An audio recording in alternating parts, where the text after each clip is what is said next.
Palavra da Verdade, com Hernandes Dias Lopes. O texto que eu quero compartilhar com vocês está em Marcos capítulo 14, versos de 1 a 9. Peço que você abra sua Bíblia comigo.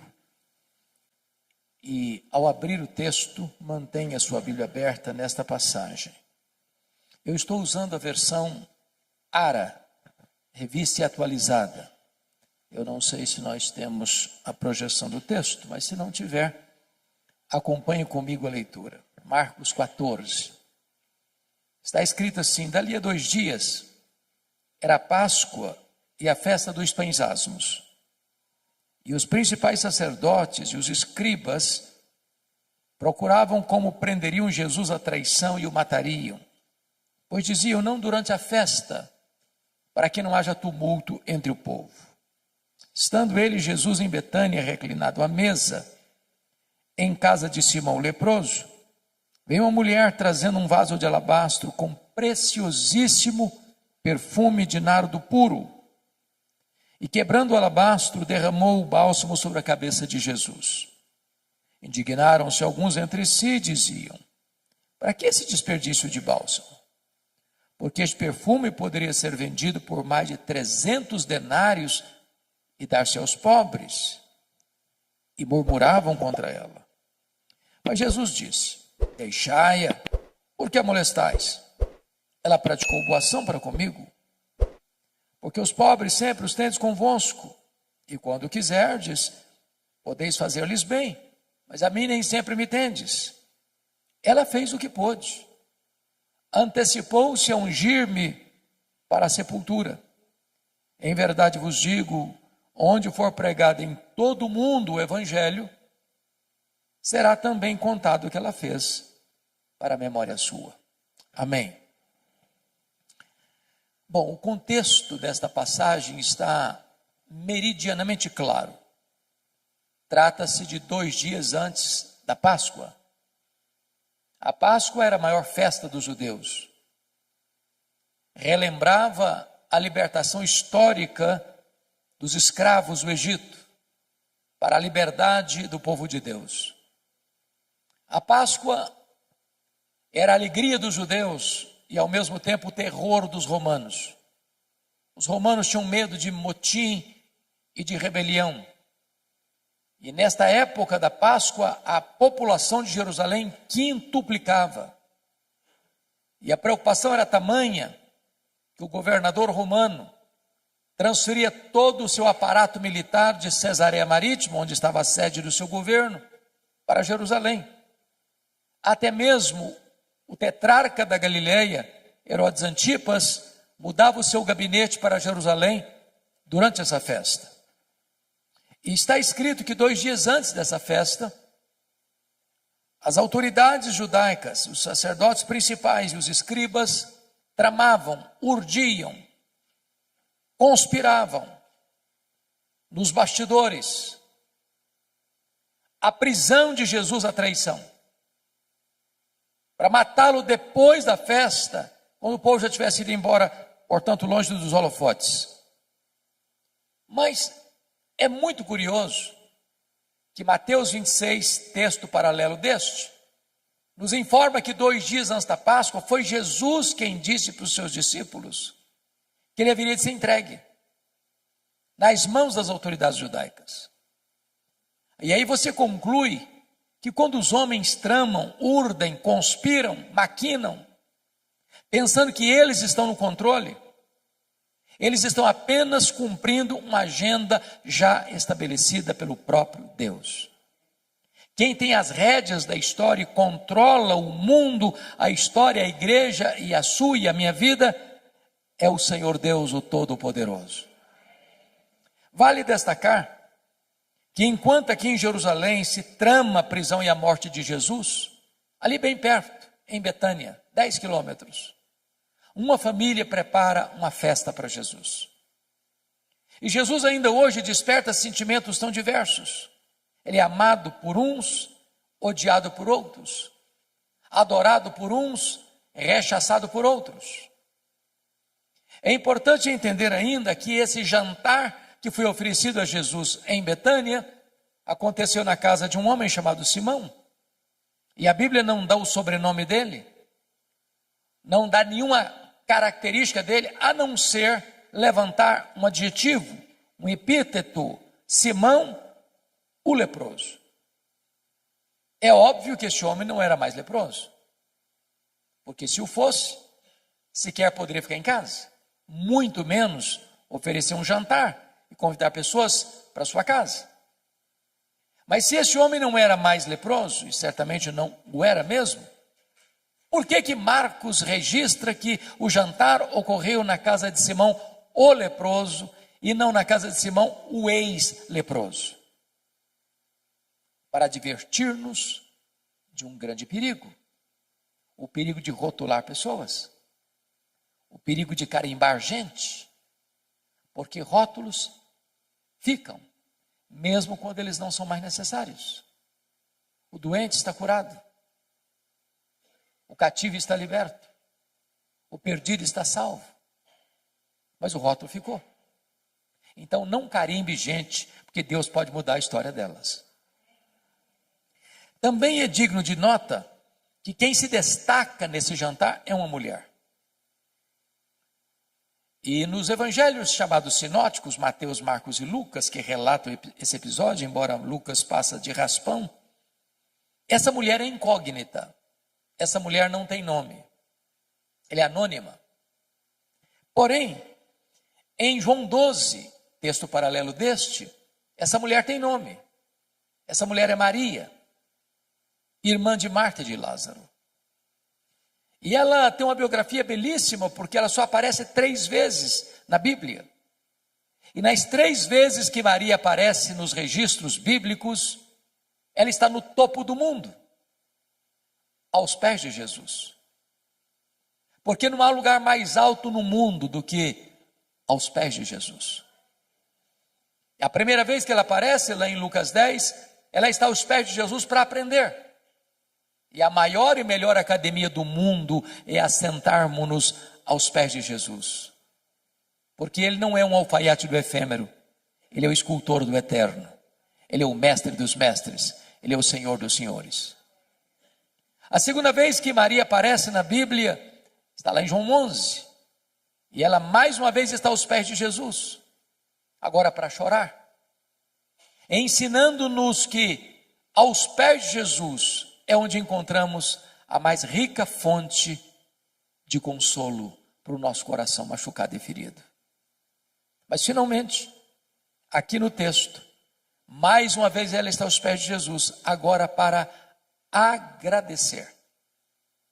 E agradecer o maior milagre público de Jesus, a ressurreição de Lázaro, irmão de Maria. Então diz a Bíblia que Jesus está à mesa com seus discípulos, Lázaro, recém-ressuscitado, também está à mesa. Marta, como de costume, está servindo. Ela está sempre em movimento, sempre trabalhando. E não há demérito nenhum nisso. E agora diz o texto que Maria pega um vaso de alabastro. Alabastro é uma pedra ornamental de cor rosa. E diz o texto bíblico, lá em Mateus 26, que esse vaso está cheio de um perfume preciosíssimo, grau superlativo, feito de uma essência chamada nardo. E Marcos tem o cuidado de informar que a essência não é híbrida, é nardo puro.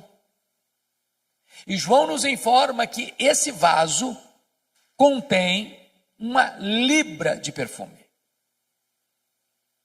O que é 1 libra? 1 litro tem 2,2 libras. Portanto, se o vaso está cheio e tem dentro do vaso 1 libra de perfume, estamos informando que tem dentro desse vaso em torno de 350 a 400 ml de perfume. É um frasco pequeno, de uma pedra bonita, alabastro. E ela vem por trás de Jesus e quebra este vaso. Toda a casa é tomada pelo perfume de João 12. Esse perfume escorre pela cabeça de Jesus, toma todo o seu corpo, chega aos seus pés. E ela então enxuga os pés de Jesus com seus cabelos. Isso provoca uma reação imediata dos discípulos capitaneados por Judas Iscariotes. Isso é um desperdício. Esse perfume poderia ser vendido por mais de 300 denários e dar-se aos pobres. E murmuraram contra ela. E Jesus sai em defesa de Maria e diz: deixai-a. Ela praticou uma boa ação para comigo. Os pobres sempre os tendes convosco, mas a mim nem sempre me tendes. Ela fez o que pôde. Antecipou-se a ungir-me para a sepultura. E em verdade vos digo, em todo mundo, onde for pregado o evangelho, será contado o que ela fez para a memória sua. Portanto, agora eu quero, olhando para o texto, tirar daqui algumas lições para o nosso ensino. Primeira lição. Confira comigo o verso 8. Ela fez o que pôde.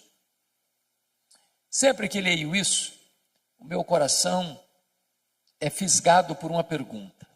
Meu Deus, e eu estou fazendo o que posso para Jesus?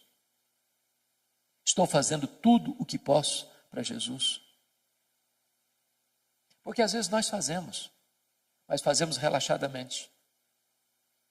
Às vezes nós fazemos, mas não fazemos tudo o que podemos. Às vezes nós fazemos, mas não fazemos de todo o coração. Às vezes nós fazemos, mas não fazemos com a motivação certa. Maria se nos apresenta como um exemplo. Ela fez o que pôde.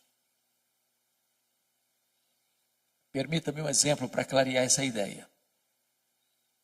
Eu acho que vocês todos já ouviram falar dos moravianos da Alemanha. Um movimento que começou em 23 de setembro de 1723, às 11 horas da manhã, começando uma reunião de oração que durou 100 anos, ininterruptamente, produzindo uma geração de gente piedosa, comprometida com a obra missionária. Para vocês terem uma ideia, cada 18 moravianos sustentavam um missionário fora da Alemanha, mesmo sendo tão pobres. Às vezes a situação era tão crítica que alguns deles não tinham dinheiro para ofertar. Então se vendiam, era uma coisa possível na época, se vendiam como escravos, para comprar a passagem de ida, para os povos mais longínquos, para dedicar o resto dos seus dias ali, pregando o evangelho da graça de Deus. Quando eu vejo um exemplo desse, eu preciso perguntar a mim mesmo, meu Deus, e eu estou fazendo o que posso, tudo o que posso, para Jesus? Maria fez o que pôde. Segunda lição que eu aprendo com Maria, versículo 3 e 4. Ela fez o seu melhor. Quando você lê esse texto do perfume preciosíssimo de nardo puro, precisamos entender algumas coisas. Primeiro, esse nardo, a essência da qual se fazia o perfume, era uma essência raríssima, caríssima, que não tinha em Israel. O nardo só era encontrado nas cordilheiras do Himalaia, de um arbusto seco, moído e transportado em lombos de camelos. Esse perfume não era encontrado numa loja de perfumaria. Ele era comprado pouco a pouco, gota a gota, grama a grama, ml por ml, ia sendo acondicionado nesse vaso de pedra. O perfume era tão precioso que Judas, que era tesoureiro e entendia de finanças, avaliou o perfume em mais de 300 denários. Agora vamos entender isso. O frasco tinha pouco mais de 300 ml. 300 ml. Então, estou afirmando que cada ml valia um denário. Mas o que era um denário? O denário era a moeda de pagamento de um trabalhador durante um dia. Agora, pense comigo o que uma pessoa trabalha um dia inteiro e ao final do dia ir comprar uma gota 1 ml de perfume? Agora, pense comigo. Quando você tem um bom perfume, eu sei que vocês têm e gostam, e eu também. Como é que nós usamos? Porque um bom perfume é caro. Usamos cuidadosamente. Só um pouquinho. Em ocasiões especiais. E falamos para nós mesmos, esse perfume tem que durar pelo menos 1 ano. Agora notem que ela não abre o frasco, ela não abre o vaso, ela quebra o vaso. Por que ela quebra o vaso? Porque ela está dizendo, eu não quero que sobre nem uma gota. O melhor que eu tenho, eu quero dedicar ao Senhor Jesus. Eu pergunto a você, você tem dado o seu melhor para Jesus? Às vezes, meus irmãos e irmãs, eu fico imaginando que aqueles que não têm o conhecimento que você e eu temos da graça de Deus, às vezes são mais zelosos em servir aos seus ídolos do que nós o somos em servir ao Rei da Glória. Eu estava pregando há alguns anos em Portugal e estava viajando para Coimbra. De repente eu vi caravanas e mais caravanas andando pelo asfalto. Eu fiquei curioso com aquilo. E perguntei, onde essas pessoas estão indo? Me informaram, elas estão indo a Fátima, pagar promessas. E eu perguntei, mas a que distância elas estão andando a pé? Me responderam, a mais de 300 quilômetros. Às vezes nós moramos no bairro da igreja. Qualquer motivo, hoje eu não vou. Está chovendo, está muito quente. Tem uma outra coisa que me chama mais atenção. Maria fez o seu melhor. E o Senhor espera que você e eu façamos também o nosso melhor. Terceira lição. Maria fez sacrificialmente. Eu confesso a vocês que esse texto não pode ser plenamente entendido dentro da cultura ocidental. Porque nem você nem eu jamais vimos e talvez jamais veremos uma pessoa trabalhar 1 ano inteiro para comprar um frasco de perfume. 300 denários era o salário de um trabalhador durante 1 ano inteiro. Nós nunca vimos isso. Ninguém faz isso. Mas na cultura judaica, quando a menina fazia a transição de menina para moça, o que é tão rápido, ela começava a comprar gota a gota, grama a grama, ml a ml, esse perfume, acondicionando-o nesse frasco de alabastro para o dia mais sonhado e desejado da sua vida, o dia do seu casamento, o dia das suas núpcias. Quando ela quebra aquele vaso e derrama todo aquele perfume sobre a cabeça de Jesus, ela está dizendo, eu vou fazer uma oferta, não apenas do que eu tenho de melhor, mas uma oferta sacrificial. Porque às vezes nós entregamos o que não nos faz falta, o que é sobra, o que não nos custa nada. Mas a oferta de Maria é uma oferta sacrificial. Maria está me ensinando aqui o que significa generosidade. E li um livro recentemente sobre generosidade que me marcou muito, exatamente por causa da ilustração que o autor conta na introdução do livro, perguntando assim, você quer aprender a ser uma pessoa generosa? Porque generosidade, irmãos, é um aprendizado. A Bíblia diz que a alma generosa prosperará. A Bíblia diz que se você retém mais do que é justo, isso vai ser pura perda para você. A Bíblia diz que quando você dá ao pobre, você empresta a Deus. Jesus ensinou que mais feliz é dar, mais feliz é o que dá do que o que recebe. Mas o autor diz assim, você quer aprender a ser generoso? Compra um vaso de vidro transparente, bote na sua sala. Mas não ponha flor. Ponha só terra. Só terra. Para você passar por lá todo dia e olhar esse vaso. Para ensinar você duas coisas. Primeiro, de onde você veio? Você veio do pó. Segundo, para onde você vai? Você vai voltar para o pó. Do pó que você veio, quanto você trouxe? Não trouxe nada. Para o pó que você vai, quanto você vai levar? Também não vai levar nada. Então você não é dono de nada. Você é apenas o mordomo do dono. O que a Bíblia diz é que Deus requer do mordomo que ele seja fiel. Ora, para ser fiel ao dono, que é generoso, a única maneira de eu ser um mordomo fiel ao dono generoso é sendo generoso com o que é do dono. O seu e o meu problema em sermos generosos é que nós temos a síndrome de dono. Mas se eu entendo que o que Deus me confiou não é meu e eu preciso administrar de maneira generosa, eu já não vou ter mais dificuldade de ser generoso com o que é do dono, porque o dono é generoso. Maria fez sacrificialmente. Quarta lição que eu aprendo com Maria. Maria fez, apesar das críticas. Versos 4 a 6, ela enfrenta 3 críticas: indignação, murmuração e molestação. Eu sou pastor há 43 anos.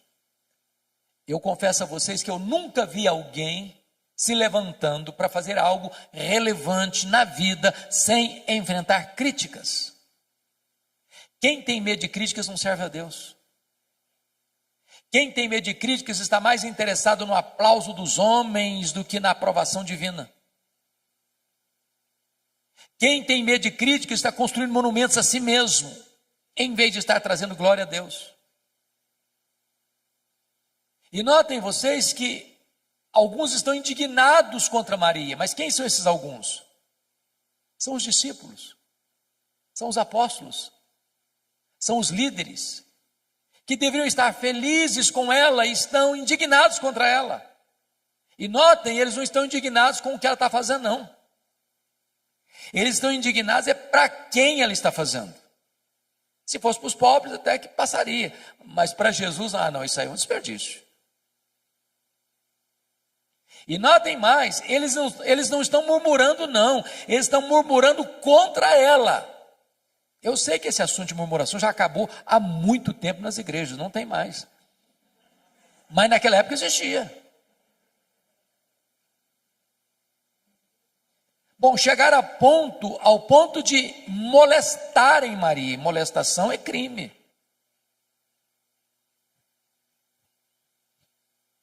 O que é curioso é que quem, conforme João 12, lidera o discurso de desperdício foi Judas Iscariotes. E João 12 diz que Judas Iscariotes, nesse discurso populista, não estava interessado em ajudar pobre, era coisa nenhuma. Ele queria pegar essa grana para ele. Ele era ladrão.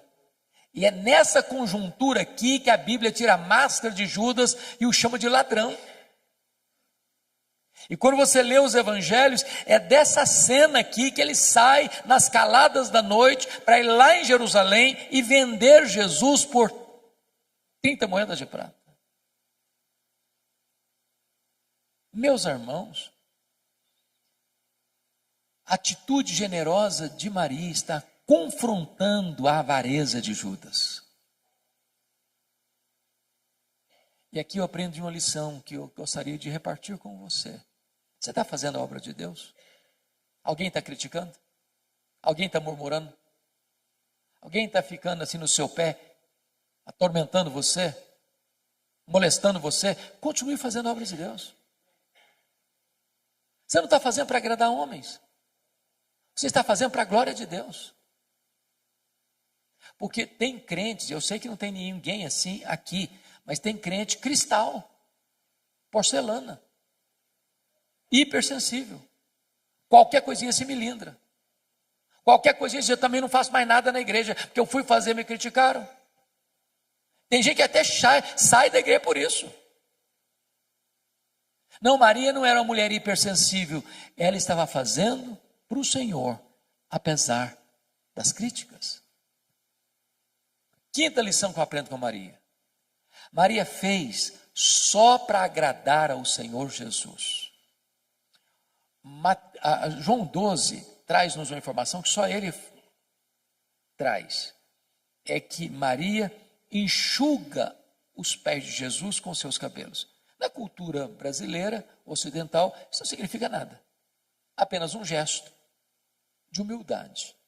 Mas dentro da cultura israelita, isso era um escândalo. Uma mulher não soltava os cabelos em público. Era dar margem para suspeitas da sua reputação ilibada. Mas então, por que Maria o fez? A única explicação que encontramos é que quando você tem um sentimento transbordante de gratidão, quando o seu amor extravasa pelos poros da sua alma, você não consegue ficar retido e limitado a determinadas cercas de cultura, de clichês. Você acaba excedendo. Porque às vezes, meus irmãos, nós, até com o nosso zelo, somos cheios de dedo, preocupados em desagradar fulano, desagradar Beltrano, desagradar Cicrano. Porque se eu fizer algum gesto, alguém vai me censurar. Se eu levanto a mão, me censura. Se eu não levanto a mão, me censura também. Se eu transbordo em emoção e choro, acho que eu sou piega. Se eu não choro nunca, eu sou durão demais. E eu fico olhando para ver, medindo os meus atos, medindo os meus gestos, porque eu não quero desagradar ninguém. Eu, às vezes, querendo agradar todo mundo, eu acabo desagradando a Jesus. O único vetor que governou Maria foi agradar a Jesus. Ela não estava preocupada com o que Tomé ia falar, o que Mateus ia dizer, o que Judas ia comentar. Ela queria agradar a Jesus. E eu não estou dizendo que você e eu estamos liberados para desagradarmos as pessoas, não. O que eu estou dizendo é que agradar a Jesus deve ser o vetor que governa a nossa vida. Sexta lição que eu aprendo com Maria. Maria fez no tempo certo. Versículo 8, a parte B diz: ela antecipou-se a ungir-me para a sepultura. Me permita retroceder um pouco aqui para explicar melhor isso. Vocês se lembram de Lucas 8, a partir do verso 3, que foram as mulheres da Galileia que bancaram financeiramente o ministério de Jesus. Eu vou falar baixinho porque tem mulheres no auditório. As mulheres são mais generosas do que os homens. É verdade. A história prova isso. Quem financiou o ministério itinerante de Jesus pelas cidades e aldeias da Galileia, tinham 204 cidades e aldeias, foram as mulheres. A Bíblia cita 3 pelo nome: Maria Madalena, Joana, Susana e muitas outras. Eu não sei quantos são muitas outras. Mas pense comigo aqui na cena. Tem Jesus, tem 12 apóstolos, 13. Tem Maria Madalena, Joana e Susana, 16 agora. Muitas outras, eu não sei quantas. Vamos imaginar que o grupo todo seja de 40 pessoas. De cidade em cidade, de aldeia em aldeia. Não tem hotel fazenda. Não tem self-service. Não tem infraestrutura. E elas atrás, passando Pix, fazendo transferência bancária, pagando a conta. Nessa jornada é que Jesus diz para os discípulos e para elas que era necessário subir para Jerusalém para ser preso, para ser crucificado, para ressuscitar o terceiro dia. Quando Jesus vai, essas mulheres sobem com ele. Quando Jesus foi crucificado, os apóstolos todos, exceto João, se acovardaram. Mas essas mulheres da Galileia estavam presentes na crucificação de Jesus. Quando Jesus foi sepultado, diz Lucas 23, 54 e 55, que nem João, pelo menos não consta, que ele estivesse presente no sepultamento de Jesus. Mas essas mulheres viram onde e como Jesus foi sepultado. Repita comigo, onde e como Jesus foi sepultado.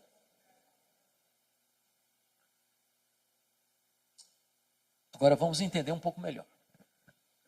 Que horas Jesus morreu na cruz na sexta-feira? 3 horas da tarde. 3 horas da tarde. Hora nona. Que horas ele foi sepultado? A Bíblia não consta. Mas tinha que ser antes de começar o sábado. Então encerrava sexta-feira, 6 da tarde, começava o sábado. Parava tudo. Agora, vamos pensar de novo comigo aqui, me acompanha o raciocínio. Então, entre a morte e o sepultamento, quanto tempo disponível se tem? 3 horas. Bom, morreu, ninguém tem autoridade de tirar o corpo da cruz. Só o governador pode autorizar. Ele foi crucificado fora dos portões. O governador está lá dentro dos portões, na fortaleza de Antônia. Também não adianta ter qualquer um lá que não vai nem receber, tem que ter alguém com trânsito. Então escolhem José de Arimateia. Ele chega lá no governador e diz: ó, governador, eu queria pedir permissão para sepultar o Jesus Nazareno, porque eu tenho uma sepultura nova que nunca foi usada, e eu vou emprestar para sepultar o Jesus Nazareno.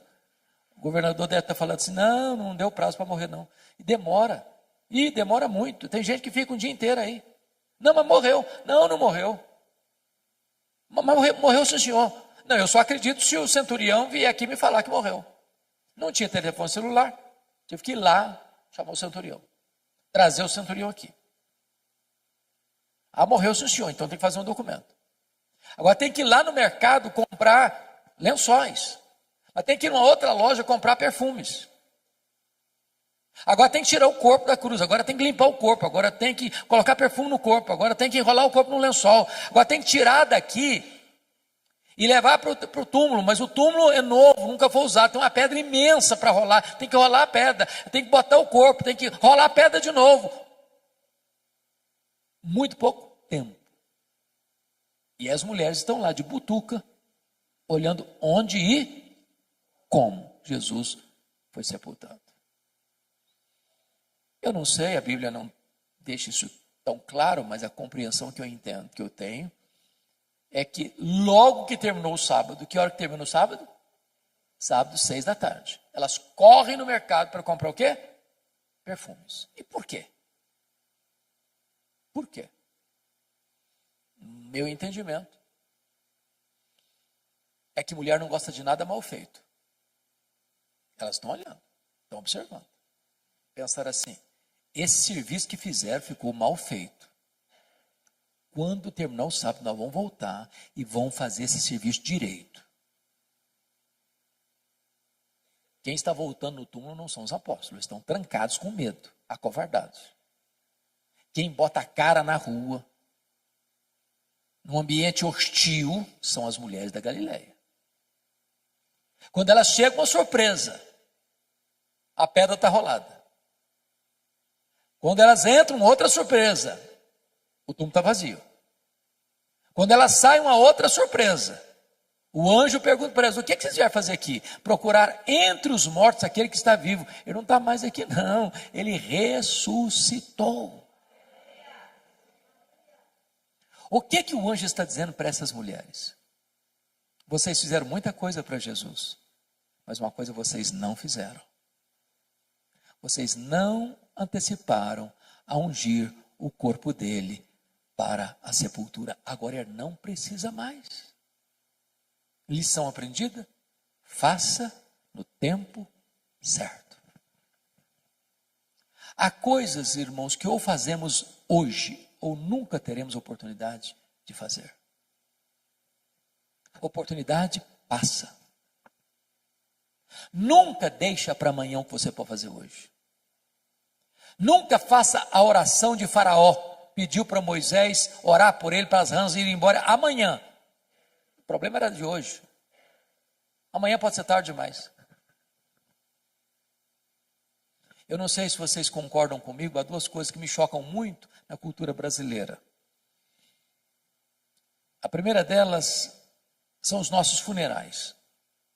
Irmãos, eu nunca vi ninguém receber tanto elogio quanto o defunto. Já viu? É uma rasgação de seda em cima do caixão que não tem mais fim.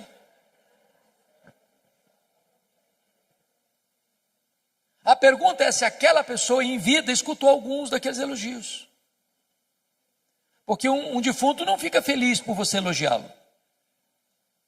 E ele nem se levanta do caixão para lhe dar um abraço. E se levantar, você corre também.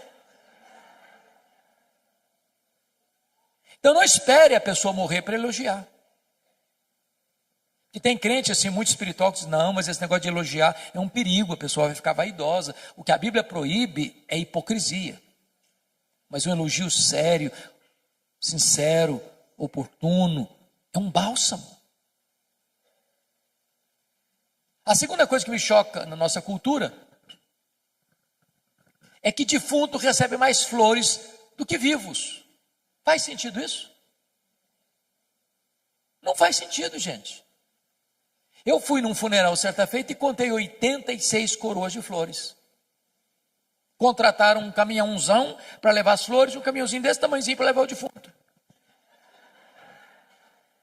E eu fiquei do lado olhando. Falei, meu Deus, para que tanta flor para o defunto? Coitado, não consegue cheirar um botão de rosa a mais.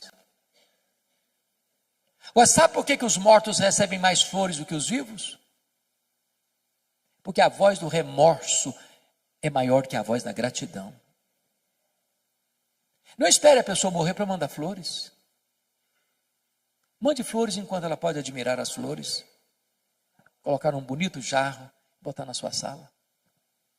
Faça no tempo certo. Eu fico olhando para a Bíblia e vendo a história do Davi. Sabe quantos anos o Davi ficou brigado com Absalão? 11 anos. 11 anos. Sem conversar. Chegou uma hora que o menino não queria conversar com o pai também não. Agora ele queria matar o pai. Tomar o trono do pai. E quando o Absalão morreu, Davi desabrocha em choro. Meu filho Absalão, Absalão meu filho Absalão. Demonstrando seu amor por ele, mas agora não adianta mais. Agora o menino está no caixão.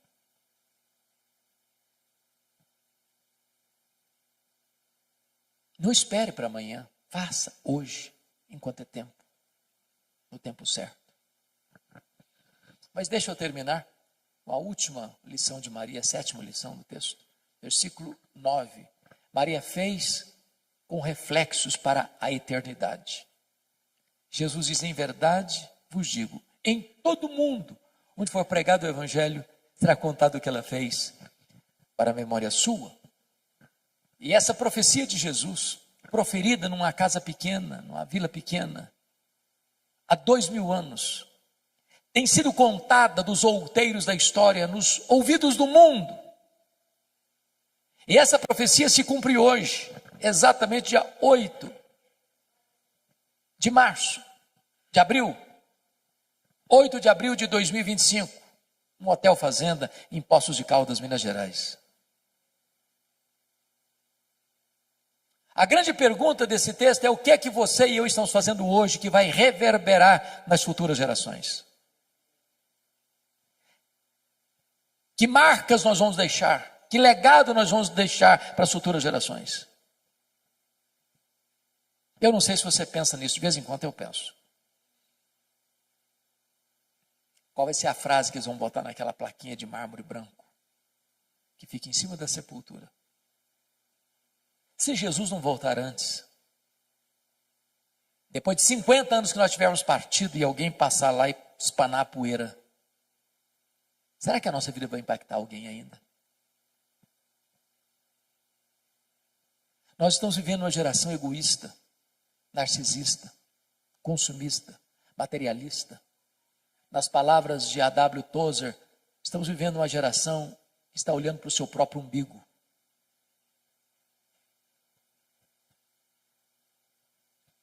Eu queria então concluir a minha fala trazendo dois exemplos. Um da Bíblia e outro da história da missiologia. O exemplo da Bíblia tem a ver com o rei Ezequias. O rei Ezequias teve um pai terrível. O pai dele era Acabe, Acás, um homem terrível, idólatra, feiticeiro. Mas Ezequias, embora não tenha tido berço, foi um homem piedoso. Começou a reinar com 25 anos, reinou 29 anos, morreu com 54 anos. Ele foi tão piedoso que a Bíblia diz que não teve ninguém igual a ele, nem antes nem depois. Foi no governo dele aqui em Jerusalém que as 10 tribos do norte foram tomadas pelo Império Assírio.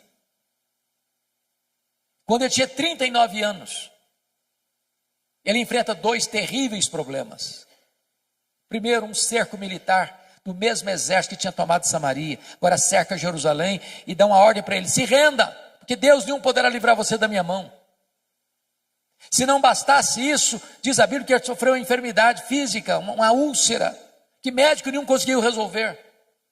E Deus manda o profeta Isaías na casa dele com uma palavra expressa: põe em ordem a tua casa, porque morrerás e não viverás. E o rei voltou-se para a parede e orou fervorosamente, chorou abundantemente. Deus respondeu a oração dele rapidamente e mandou de volta o profeta Isaías na casa dele. Diz: olha, eu ouvi a tua oração, eu vi as tuas lágrimas, e eu te curarei da tua enfermidade, e eu livrarei Jerusalém do poder da Síria. Deus escalou um único anjo que matou 185 mil soldados assírios ao redor de Jerusalém. Deus estendeu os dias de Ezequias, deu-lhe mais 15 anos.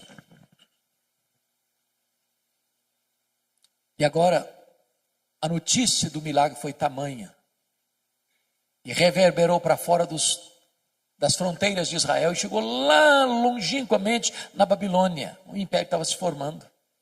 E o rei da Babilônia mandou uma comitiva diplomática visitar e presentear Ezequias pelos milagres recebidos. E diz a Bíblia que quando esses embaixadores chegaram, ele abriu o seu palácio, abriu a sua casa e mostrou seus tesouros, suas riquezas, seu ouro, sua prata, seus olhos finos, toda a magnificência do seu reino, toda a grandeza do seu reino, e não deu uma palavra sequer de gratidão a Deus. Aquilo foi mal aos olhos do Senhor. E Deus mandou de volta lá no palácio o profeta Isaías, dizendo o seguinte: agora escuta a palavra do Senhor. Essa Babilônia voltará. E quando ela voltar, ela vai saquear tudo que se ajuntou até então. Dos filhos que tu gerares serão levados cativos. Serão prisioneiros, escravos, serão feitos eunucos. Em outras palavras, serão castrados, não poderão gerar. Diante de tamanha tragédia, sabe qual foi a resposta do rei para o profeta? Boa é a palavra que disseste. Não, você não entendeu o que eu falei. Estou falando que a Babilônia vai saquear tudo, que os filhos vão ser escravos, que vão ser castrados. Você vem me dizer que boa essa palavra, você está ficando louco. Aí ele pensou, aí ele não falou não. Boa é essa palavra, porque pelo menos eu terei paz nos meus dias. Sabe o que ele está dizendo? Quando isso acontecer, já terei batido as botas. Quando isso acontecer, eu não vou estar mais aqui para contar a história. Sabe o que ele está dizendo? Depois que eu morrer, desculpem da expressão, que se danem as futuras gerações, eu não estou nem aí. É lamentável. É lamentável. Meus irmãos, se vocês olharem para a história, é possível que uma igreja se perca em 3 gerações. A geração que saiu do Egito morreu no deserto. A geração que nasceu no deserto entrou na terra prometida. A geração que nasceu na terra prometida não conhecia Deus mais. Você olha para a Europa hoje, você visita a Europa hoje, as igrejas estão vazias. Em algumas cabecinhas brancas. Mas as crianças e os jovens não estão mais. Nós estamos numa corrida de revezamento. Se nós não passarmos o bastão da fé, o bastão do evangelho para os nossos filhos, para os nossos netos, as futuras gerações podem estar completamente apáticas ao evangelho. A minha oração e a sua deve ser essa também: clamar aos céus para que os nossos filhos, os nossos netos sejam mais crentes do que nós, mais cheios do Espírito Santo que nós, e que a igreja que eles terão amanhã seja uma igreja mais forte, mais viva do que a que temos hoje. O segundo exemplo, para encerrar, na missiologia, é um missionário que foi usado poderosamente por Deus na África. Esse missionário é David Livingstone. E ele se dedicou a servir a Deus na África. Ele trabalhou na África. Ele foi atacado por um leão na África. E ele continuou na África. Ele adoeceu na África e morreu na África. Quando ele morreu, os ingleses foram para lá para pegar o corpo dele e levar o corpo dele para a Inglaterra e sepultá-lo na Inglaterra. Os africanos disseram assim: vocês podem até levar o corpo dele, mas o coração dele vocês não vão levar. Ele amou a África e o coração dele vai ser sepultado na África. O que fizeram? Abriram o peito dele, arrancaram o coração dele e sepultaram o coração dele na África. Quando você vai a Malawi, lá tem uma catedral de chão batido e uma placa de bronze na parede, para a glória de Deus e em memória de David Livingstone. Levaram o corpo dele para Londres, sepultaram na abadia de Westminster, onde estão sepultados os reis e os nobres da Inglaterra, e lá tem uma plaquinha de bronze, para a glória de Deus e em memória de David Livingstone. A minha oração, queridos, é que você e eu possamos viver de tal maneira que a nossa vida reflita a glória de Deus.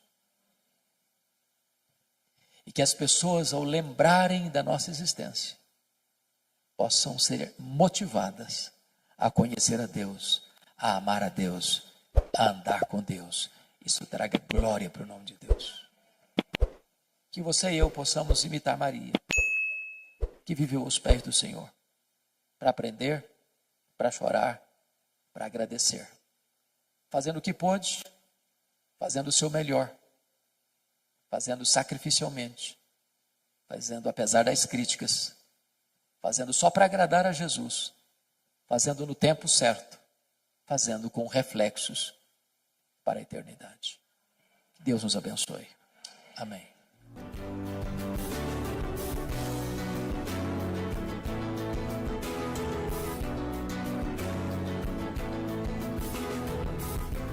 Palavra da Verdade, com Hernandes Dias Lopes.